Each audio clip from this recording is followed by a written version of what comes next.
Hello my dear student, so I think তোমরা সবাই ভালো আছো। তো একটা জরুরি খবর নিয়ে এসেছি, আর্জেন্ট খবর বলতে পারো।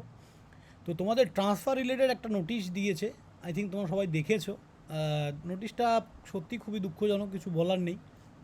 এই ব্যাপারগুলো কাউন্সিলকে অনেক আগে করা দরকার। তো নোটিশে কি বলতে চেয়েছে দেখো ভালো করে, আমি একটু পড়ে শোনাচ্ছি।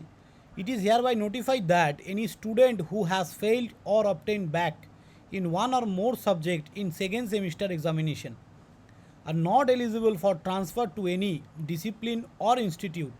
Student will continue their parent institute with their parent discipline. যদি কেউ সেকেন্ড সেমিস্টারে কোনো সাবজেক্টে ব্যাক পেয়ে থাকো, অথবা কোনো মানে তোমার পুরো ইয়ার ব্যাক যদি হয়ে যায়, সেক্ষেত্রে তুমি অন্য কোনো ইনস্টিটিউটে যেতে পারবে না, বা তুমি তোমার ডিসিপ্লিন মানে তুমি তোমার ডিপার্টমেন্ট চেঞ্জ করতে পারবে না।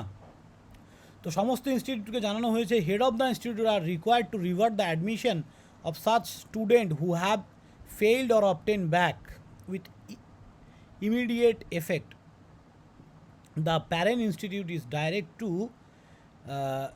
রিইন্ট্রোডিউস the student in their rolls. Okay, তাহলে এইটা কি বলছে যে তোমাদের প্যারেন্ট ইনস্টিটিউটকে জানানো হচ্ছে তারা যাতে এই ব্যবস্থাটা খুব তাড়াতাড়ি করে।